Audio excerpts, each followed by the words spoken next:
Jhunjhunu police ने lockdown 1 और 2 में न केवल अपनी ड्यूटी की बल्कि सामाजिक सरोकार भी निभाए, जो लॉकडाउन 3 में भी जारी रहेंगे।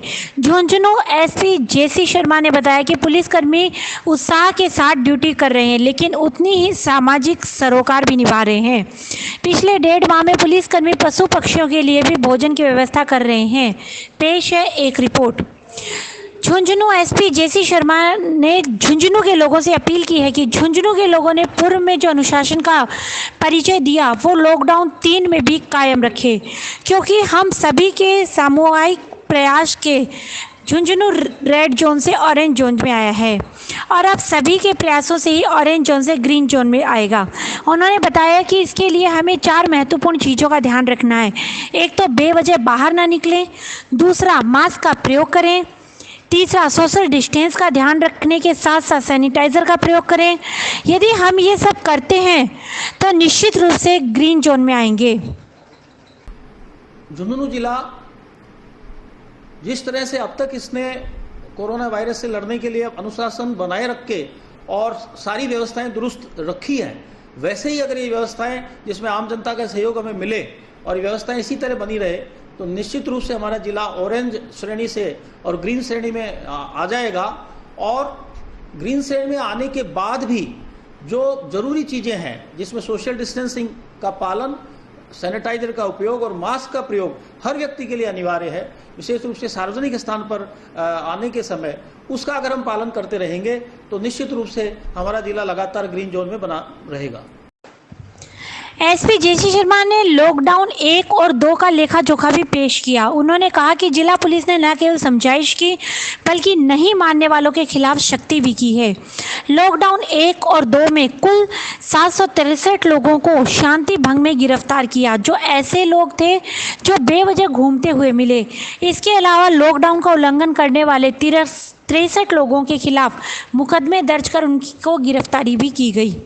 यही नहीं, पुलिस ने 960 वाहनों को चालान तथा 1642 वाहनों को जब्त कर करीब 5.25 लाख रुपए का जुर्माना वसूला। यही निर्देश अब पुलिस अधिकारियों को दिए गए हैं कि वे समझाइश से मानने पर सख्ती बरतें। झुंझुनू जिले में लॉकडाउन 1 और लॉकडाउन 2 के दौरान पुलिस द्वारा लॉकडाउन की सख्ती से पालना के लिए अनुशासनहीन व्यक्तियों के खिलाफ कार्रवाई भी की गई है और कुछ कार्रवाई तो हमारी पूरे राजस्थान में नंबर 1 पे रही है।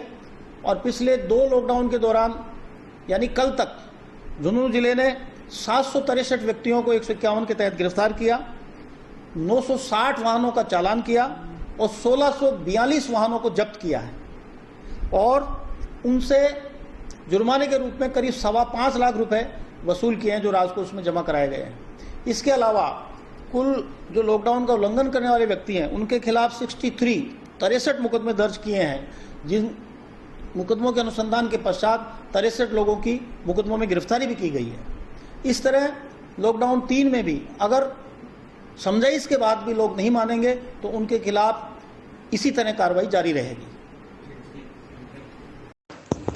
एसपी जेसी शर्मा ने चिड़ावा निवासी युवक के पॉजिटिव मिलने के मामले में भी सख्ती के निर्देश दिए। उन्होंने कहा कि पूरे घटना पर पुलिस नज़र रखे हुए, यदि युवक द्वारा बताई गई लापरवाही पर हरियाणा में केस दर्ज नहीं होता है तो झुंझुनू पुलिस उसके खिलाफ केस दर्ज करेगी।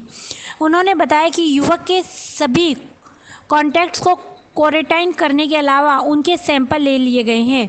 वहीं चिड़ाव में लॉकडाउन होते हुए भी कर्फ्यू जैसी व्यवस्था की गई है ताकि संक्रमण फैलने की संभावना को भी खत्म किया जा सके। साथ ही उन्होंने बताया कि पास के थाने में अतिरिक्त जाब्ता भी चिड़ावा लगाया गया है। आवश्यक वस्तुओं के अलावा सभी तरह की दुकानों को भी बंद करवाया गया है। चिड़ावा में जो घटना हुई है वो हमारे यहाँ की किसी व्यक्ति की लापरवाही से नहीं हुई। एक व्यक्ति जो हरियाणा में पोस्टेड था, वहाँ किसी हॉस्पिटल में कंपाउंडर था, वो 2 दिन के लिए रात में अपनी मोटरसाइकिल से, चूंकि वो मेडिकल कर्मी था इसलिए उसके चिकित्सा विभाग का उसका परिचय पत्र था, इस आधार पे हमारे ज़िले में रात को आया और 2 दिन घर के रुक के और वापस हरियाणा चला गया। वहाँ उसका टेस्ट हुआ था, कोरोना टेस्ट हुआ था, उसके बारे में उसने यहाँ जानकारी नहीं दी। तो इसके संबंध में निश्चित रूप से उसके खिलाफ कार्रवाई या तो हरियाणा सरकार करेगी, अन्यथा हमें करनी पड़ेगी, क्योंकि वो बिना बताए फिर यहाँ से 2 दिन बाद चला भी गया। वहाँ जाने के बाद जब उसके टेस्ट का रिजल्ट आया और वो पॉजिटिव आया, तब वहाँ से बात लीक हुई और जो ही सूचना हमें मिली तो ही हमने उसके कॉन्टैक्ट पर्सन को ट्रेस आउट करके और उन सभी को, लगभग 26 व्यक्ति हैं जिनको ट्रेस आउट करके और उनको क्वारंटाइन कर दिया और अब उनकी सैंपलिंग करवाई जा रही है। और उसके बाद जैसा भी रिजल्ट रहेगा उसके अनुसार एहतियात हमने बरत रहे हैं। और एहतियात के तौर पर पूरे चिड़ावा कस्बे में हमने कर्फ्यू जैसी स्थिति बना रखी है। अत्यावश्यक कार्यों को छोड़कर सभी व्यक्तियों को अपने घरों में रहने के लिए हमने पाबंद कर रखा है। और अगर ये स्थिति और ये अनुशासन बना रहा तो निश्चित रूप से चिड़ावा में ऐसी कोई दिक्कत आने वाली नहीं है।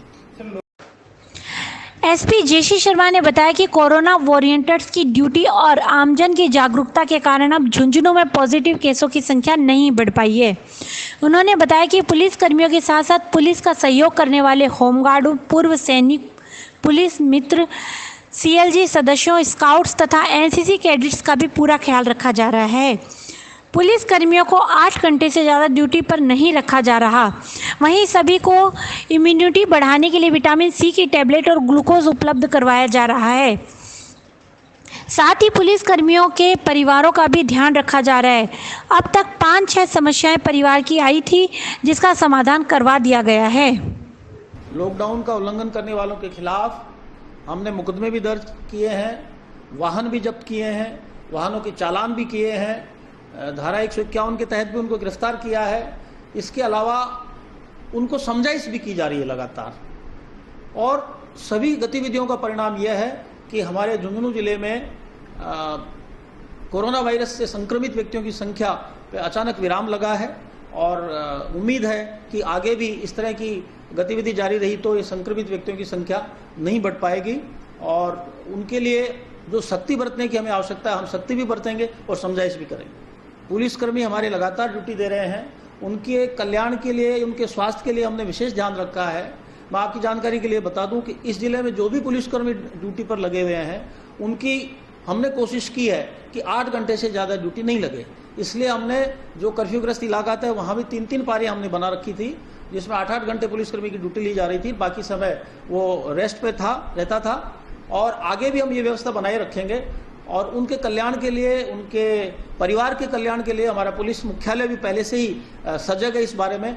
और उनके परिवार की कोई समस्या हमारी जानकारी में आती है उसके निवारण के लिए भी हम तत्काल व्यवस्था करते हैं। और ऐसी हमारे पास 5-6 शिकायतें आई थी जिसका हमने तत्काल निवारण भी किया है। इसलिए हमारा पूरा महकमा और सारे पुलिसकर्मी उत्साहित होकर के इससे लड़ने के लिए अपनी ड्यूटी दे रहे हैं और उनमें किसी तरह की कोई समस्या नहीं है।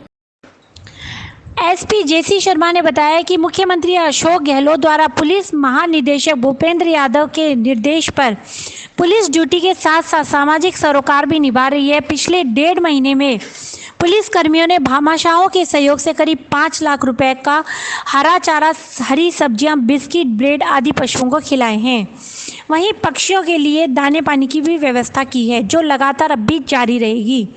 पुलिस द्वारा किए गए कार्यों से प्रभावित होकर कई संगठनों ने भी पुलिस पशु पक्षियों की खैर खबर ली है।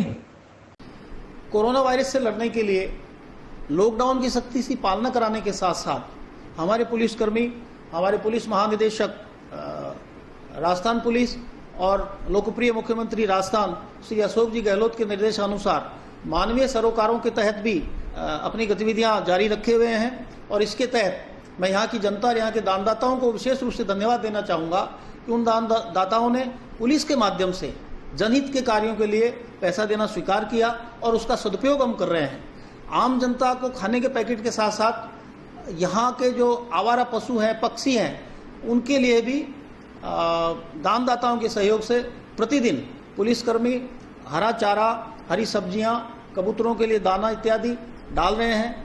जानवरों के लिए अन्य बिस्किट पैकेट, डबल रोटी इत्यादि डाल रहे हैं। और जिनकी कोई सुध लेने वाला नहीं है इस लॉकडाउन में, उनकी सुध लेने के लिए हमने ये योजना शुरू की है और इसमें दानदाताओं का हमको सहयोग मिल रहा है। पिछले 1.5 माह से करीब 5 लाख की सामग्री हम आवारा पशुओं के लिए, पक्षियों के लिए, जानवरों के लिए हम उनके लिए डाल चुके हैं, जिसका सदुपयोग हुआ है। एसपी जेसी शर्मा ने बताया कि लॉकडाउन 3 में कोई ज़्यादा छूट नहीं है, इसलिए लोग इसे गंभीरता से पूर्व की तरह ही लें। कृषि, आदानों और छोटे निर्माण कार्यों के अलावा सब बंद हैं। आवश्यकता होने पर घर के बाहर निकलें, क्योंकि शाम 7 बजे से सुबह 7 बजे तक आवाजाही पर पूर्णतया रोक है।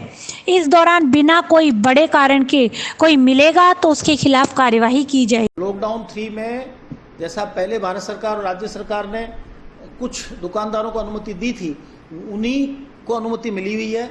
विशेष रूप से कृषि कार्य से संबंधित जो भी दुकानें या व्यवसाय हैं उनको अनुमति मिली है। कुछ निर्माण कार्यों की अनुमति ग्रामीण क्षेत्रों में पूरी तरह दे दी है, शहरी क्षेत्रों में कुछ शर्तों के साथ मिली हुई है। और पान, बीड़ी, गुटखा, जर्दा इत्यादि की दुकानें पूरी तरह रोक है।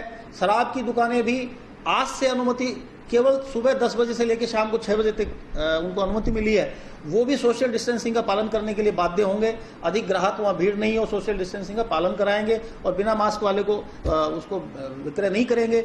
इसके अलावा जो जरूरी आवश्यक सेवाएं हैं जैसे इलेक्ट्रीशियन है, प्लम्बर है इत्यादि जिसकी आवश्यकता पड़ती है उसको भी अनुमति दी गई है। और खाद्य सामग्री की, किराना इत्यादि की पहले से अनुमति मिली हुई है।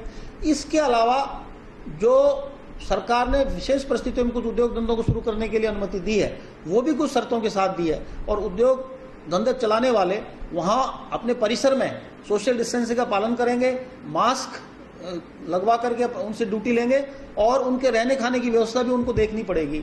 इन शर्तों के तहत ही इस लॉकडाउन 3 में छूट मिली है। बाकी जो गैर जरूरी चीज़ें हैं और जिनके लिए कोई आवश्यकता नहीं है उनको आज भी उसी तरह प्रतिबंध है। लॉकडाउन 3 में भी उनको खोलने की अनुमति नहीं है। किसको अनुमति है और किसको अनुमति नहीं है, इसके लिए विस्तृत रूप से हमारे जिला कलेक्टर महोदय ने भी आदेश जारी कर दिए हैं। आप लोगों के माध्यम से आम जनता तक हमने पहुंचा दिया है, हमारे अधिकारियों, हमारे सिपाही तक हमने पहुंचा दिया है कि किसको अनुमति मिली है, किसको अनुमति नहीं मिली है। और इस बारे में आम जनता को प्रचार प्रसार के लिए हम लगातार ये चीज़ें मीडिया के माध्यम से भी बताते रहेंगे।